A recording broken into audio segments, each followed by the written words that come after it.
Welcome to Darin Batchelder's Real Estate Investing Show. Each week, you will learn how to grow your wealth through real estate investing. Be introduced to the players that are getting it done and learn how you can get involved. And now, here's your host, Darin Batchelder.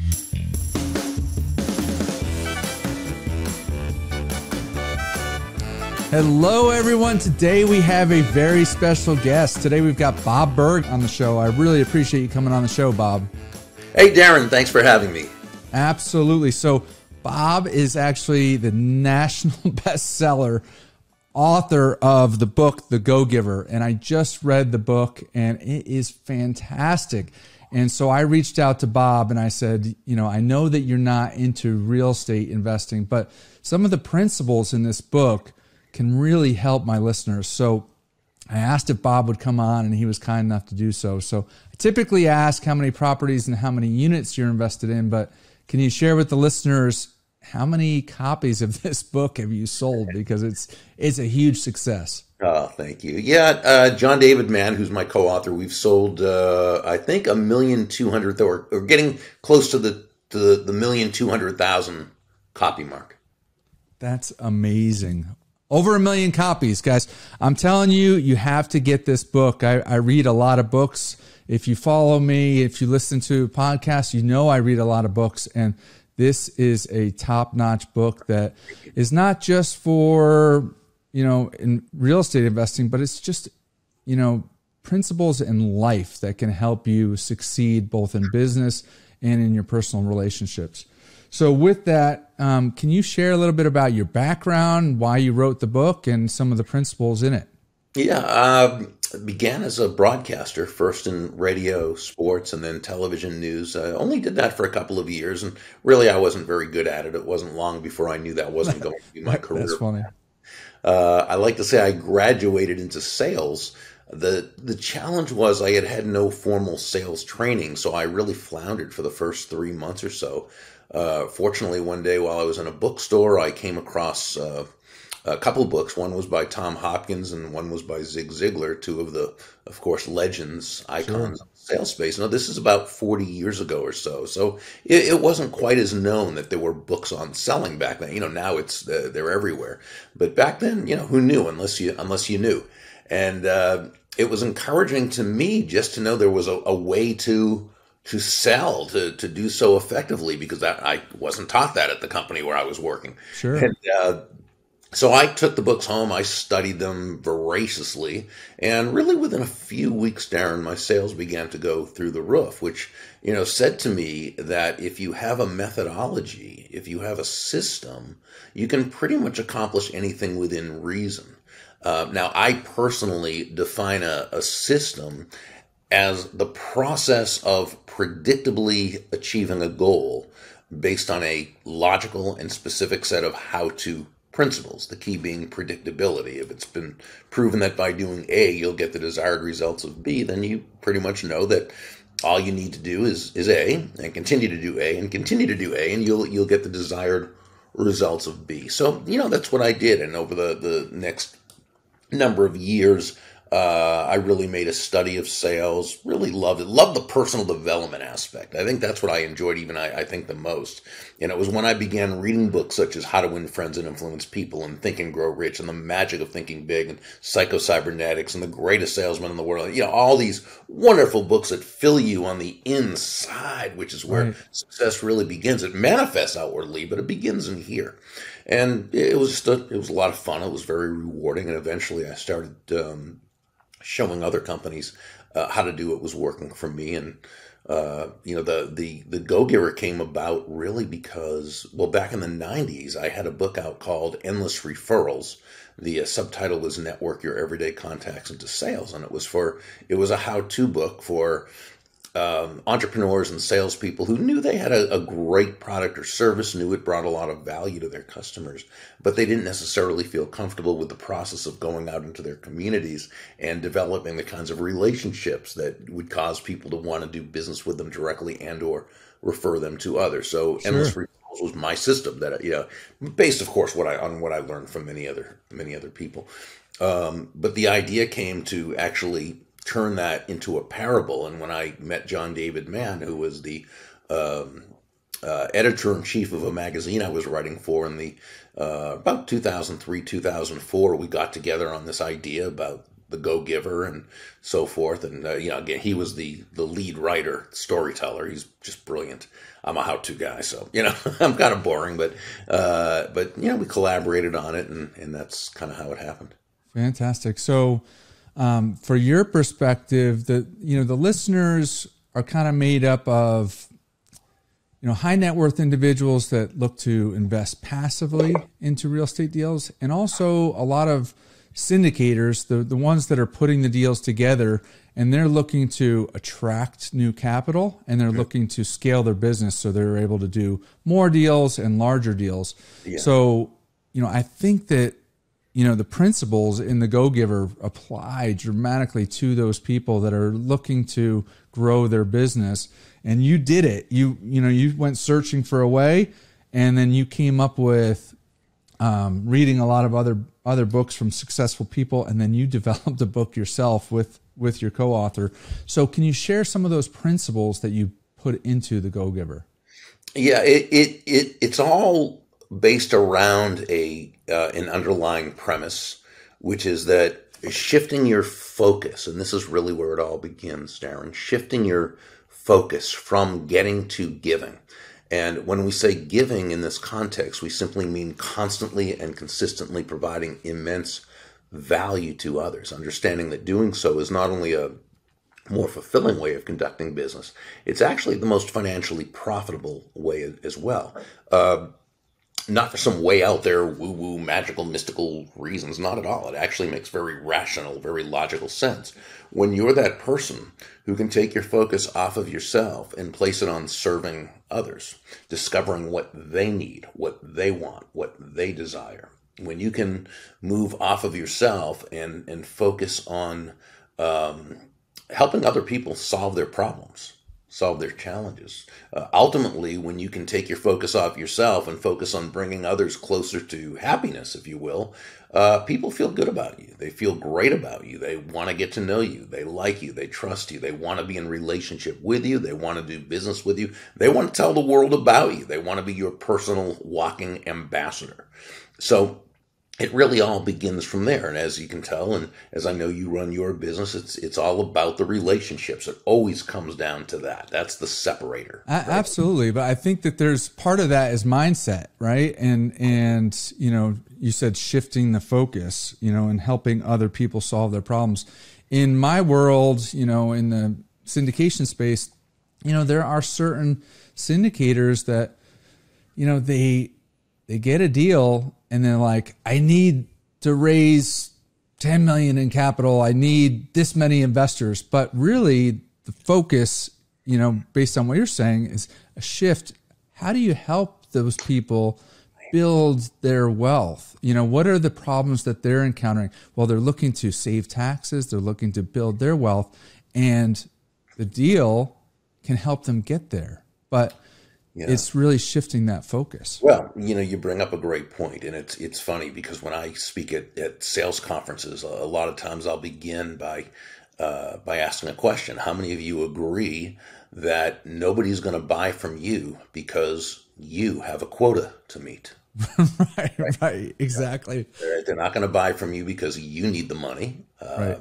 And they're not going to buy from you just because you're a nice human being. They're going to buy from you or do business with you or invest with you because ultimately they believe they will be better off by doing so than by not doing so. And in the still basically free market economy in which we operate, that's the only reason why anyone should do business with you or me or with anyone else, because they believe they'll benefit. It's our responsibility to communicate to them why and how they'll benefit. So I agree, but let me challenge you a little bit in terms of I'm sure there's skeptics like, okay, well, I still have to meet my quota, or I still have to get, this amount of capital to close this deal. Explain how once you change that focus, those problems kind of get solved. Yeah. Well, the skeptic who says, "Yeah, I get this go-giver stuff. Focus on the other person. Yeah, I'll do that after I have the money. Right now, I Right, need." right. Well, again, it goes back to that. Why is the other person going to invest with you? Are they much more likely to invest with you because you tell them about all your problems and why you need their money? Probably not. Right. Or are they much more likely to invest with you because you focus on them and showing them how you can fulfill their needs, wants, and desires? So that's why, again, there's nothing about this that's magical or mystical. It's simply understanding human nature and honoring and respecting human nature. As Dale Carnegie said brilliantly in his book, How to Win Friends and Influence People, ultimately people do things for their reasons, not our reasons. And we disregard that advice at our own peril. That's so true. So I've got some items that I pulled out of the book, and I want to kind of get your take on a few of them. One is, being broke and being rich are both decisions. That, I read that and I agree with that, but I think there's some people that are like out there that are, the rich are just lucky, and, I don't have as much money as I want, and, I'm poor on my luck, So explain what you mean by that. Well, that was said by Nicole Martin. She was the CEO in the story, and she told Joe how, she grew up with a lot of that mindset in teaching that, the poor people were good and honest and kind, and rich people were nasty and horrible and mean. And, what she realized is that basically, one didn't have a lot to do with the other. There's lots of wealthy people who are creeps and wealthy people who are very nice, and poor people who are creeps and poor people who are very nice. So it was simply a matter of deciding, which you wanted to be in terms of really nice or creepy or really poor or wealthy. Is it all luck? It seems like that would be a difficult point to really make a case for, because you see people who are successful over and over and over again at different things, and they seem to be following the same basic principles, right? Now, does luck have anything to do with success? Sure it does, of course. And yet, it's probably the least important element. Lucius Seneca, one of the great Stoics, is the one who coined the frame, luck happens when preparation meets opportunity. And those are the lucky people, okay? There's breaks. The fumble happens, but if the other person isn't around the ball, they're not going to get the ball. Right. The lucky break was the fumble, but if you're not doing your job and around the ball, it doesn't matter. In addition, all those hours of being in the weight room and practicing, and all of that to get into that position, Exactly. One of the things that people make the case, they'll say, well, Bill Gates was lucky that he was at the right time and the right place where they had that, at the right time in history when they had that, the computer that he could, and for 3 or 4 years, all he did was spend about 12 hours a day, working on it, right? And finding, and finding opportunities to use that skill. So again, part of life is luck. There's good luck and bad luck, and I like that example with Gates, because it ties into something else that you talk about in the book, which I've read in a lot of other self-development type books as well. As if you want to be more successful, serve more people, help more people, and all those hours that Gates put in. Well, think about how many people are use his software across the world. He's impacted so many people, and the efficiency of so many organizations, and the access that people have received by being able to use their computer to access information across the world. Exactly. So about givers attract. Like, why do givers attract people? Yeah. So, and And let's look at, as we go through the laws, right? And we look at, and let's get to that one because that's very important. Sure. So law number one is about providing so much value, such a value-based experience to others that they genuinely feel as though they got much more from it than what they paid. They got so much more in value, right? Value can be defined as the relative worth or desirability of a thing, of something, to the end user or beholder. In other words, what is it about this thing, this product, service, concept, idea, what have you, that brings so much worth to someone that they will willingly exchange their money for it and be glad they did, while you make a very healthy profit. So, how are you, through your excellence, your consistency, your attention, your empathy, your appreciation, how are you making this situation so phenomenal for someone else that they feel as though they receive much more? It's like going to the restaurant and it maybe cost you $150, $200, but you come away feeling like $1 million, right? You receive more in value than what you paid. But of course, the restaurateur made a very, very healthy profit. Sure.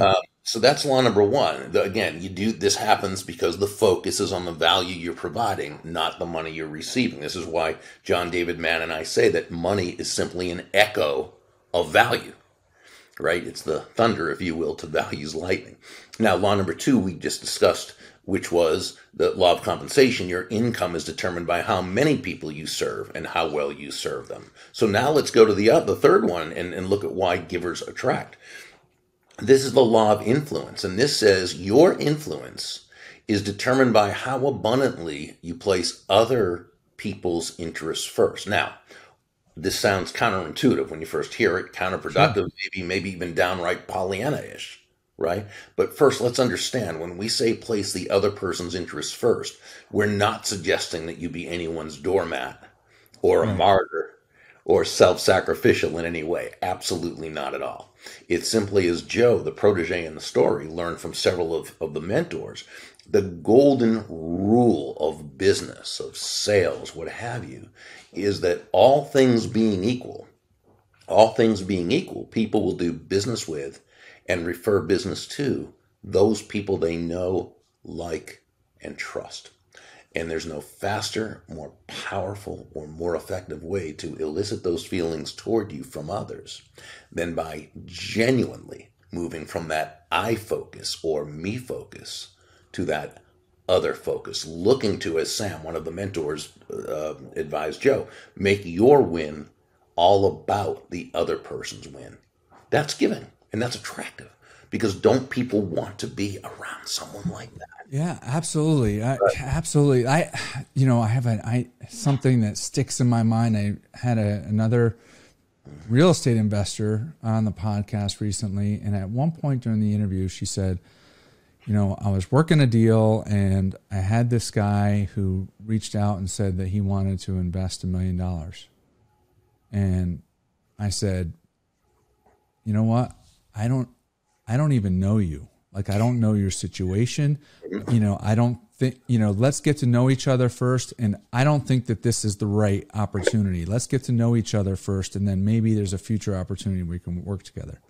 Yeah. And I thought to myself, that's attractive. Like that is confidence. That is somebody that that I want to be around. That's somebody I want to learn from. That's somebody, because they're not just thinking about, hey, I could just fill the slots in my deal.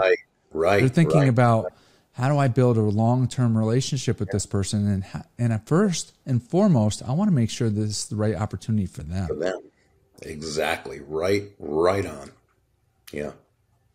So that's huge. Hey, I get a lot of people that reach out to me and they, because I focus on kind of larger multifamily, kind of 100 units, 200 units.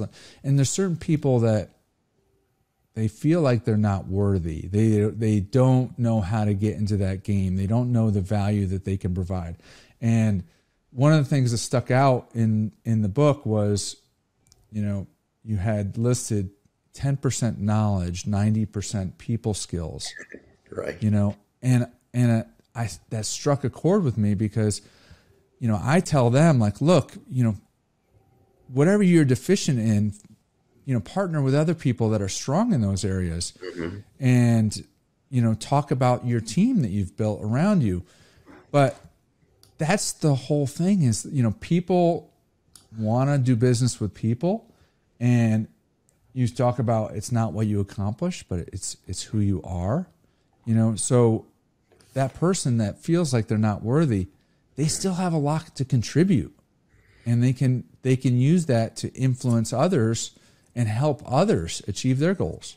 Yeah, they can. They always have to, to first understand that they really are worthy. And this is where the law of authenticity comes in. And, where Deborah says that the most valuable gift you have to offer is yourself.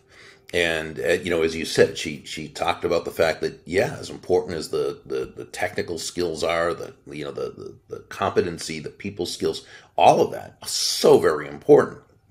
But really what it comes down to is you. And it comes down to being yourself. Now, you've got to ask the question, why, if authenticity, and I think we all know that it is very important in terms of establishing and maintaining trust and being effective in the marketplace, why do some people then not show up authentically, right? And part of it is, as you mentioned, they don't have the self-confidence to do so. I believe we all have two types of authentic value. We have intrinsic value. In other words, just by being alive, right? We bring value to the table. But we also have what I call market value.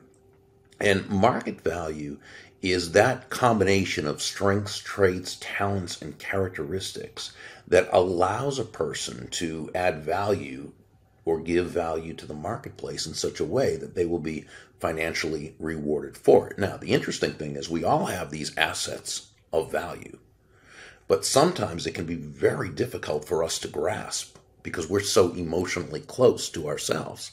Right. The things that either come to us somewhat naturally and or we've put a lot of work in, often it's a combination of both, because we see the world from our own vantage point, from our own set of beliefs, we tend to think, well, if we can do it, everybody can do it. And that's not necessarily the case, right? And even if everybody could do it, everybody doesn't do it. Doesn't do it, right? And and that's why it's helpful to have a coach such as yourself, a guide such as you, who can kind of help that person maybe see some things in themselves, right, that they don't necessarily see. But as you said, you can take the market value, those traits, those talents that you have, and even if they don't cover a whole lot of areas, you can team up with people who do. But you've still got to understand your value, and you've got to be able to embrace your value, And when you do, now you'll feel comfortable and confident in getting together with people. Absolutely. So you talked about 4 of the 5 values: value, compensation, attract, authenticity. What is the 5th? Yeah, so the 5th is the law of receptivity. And the law of receptivity says the key to effective giving is to stay open to receiving. This really means nothing more. Confusing, right? Yeah, well, here's what it really means. It's understanding that, you breathe out, you also have to breathe in. It's not one or the other. It's both. You breathe out carbon dioxide, you breathe in oxygen. You breathe out, which is giving. You breathe in, which is receiving. Well, giving and receiving are not opposite concepts, yet the world around us certainly gives us the message that it is, doesn't it? So give an example of the receiving piece. The receiving piece is allowing yourself to embrace that which is coming back to you as a result of what you've given. Or just receiving anyway. Somebody pays you a compliment. It's a difference between going, oh, no, it's nothing, and saying, oh, thank you so much. It's very kind. Sure. It's also the difference between being able to earn income and sabotaging yourself because you don't feel worthy of it, or you don't feel that, or you've, listened to the old stories from, a combination of upbringing, environment, schooling, news media, television shows, movies, social media, where all you hear about is how, only bad people make a lot of money, and right. And it's very easy for that to get into your unconscious and for you to see the world that way. So if you've grown up with a value system that of honesty and integrity, but what you've heard so often is that wealthy people are dishonest, that they're crooks, well, what's going to happen? The unconscious is always going to beat the conscious, okay? And you're going to find yourself sabotaging the success that you have earned through providing value in the marketplace. This is a big reason why I think one of the most important aspects of business is making a study of prosperity and prosperity mindset. People out there like Randy Gage and David Nagel and Sharon Lechter and I'm just trying, Ken Honda, Ellen Rogan. There's a bunch of people out there who just do, the late Bob Proctor. These are people who just did wonderful work, and they have, blogs and books and videos and all these on abundance mindset. And what you'll notice is that 95% of what they teach has nothing to do with the how-to. It's the mindset. It's in your mind. It's keeping, it's dispelling, getting rid of all those prosperity blockers, right, that we have from because of the anti-prosperity messages that we receive from the world around us. Yeah. So when I think about that receptivity piece, I think of it in two different fashions. One is the value that you're giving somebody, and then maybe you earn income off of that and feeling good about that. And then secondly, like you're helping one group, but you may be receiving help from a mentor or somebody else. Sure, absolutely. And so, the journey never ends. You're always trying to better yourself, and then you're trying to help other people come up as well. And the more you give, the more you receive, which allows you to give more and receive more and give more and receive more and give more and receive more. It's a delightful cycle of success. Yeah, that's huge. So I know our time is limited. I would love to just pick your brain all day long, but hey, I would say to the listeners again, I can't recommend this book highly enough. It's written as a parable. It's very easy to read. And just like, some of the other classics, it's a book that will just sit with you and like easy things to understand. And if you implement those things, you've heard it from Bob, success is it's not just in financial terms, it's relationships too, relationships with your family, with your friends, with, your clients. It's just, massive difference that you can have an impact on you and others that you come about. So Bob, if people want to get to know you better, what's the best place for them to do that? My website is Burg, BURG.com. I'm a simple guy. I like to keep things simple. That's and fantastic. you can find all sorts of resources there, including my daily impact email that I send out. So what is in that daily impact email? What's the value that? Really, it's a combination of how to and why to, and inspiration and communication skills, persuasion skills, sales skills. Really, it's to give you something to think about throughout your day that you can continue to use and grow with. Fantastic. Again, go get the book, The Go-Giver. Bob, appreciate you coming on the show. Thank you, Darin. Listeners, I hope that you enjoyed that one. Until next week, sign off. Thank you for watching Darin Batchelder's Real Estate Investing Show. If you liked the episode, please click the like button and subscribe to the show. If you already are subscribed, then thank you. And please share the show with a friend. Check out other free resources at darinbatchelder.com/learn.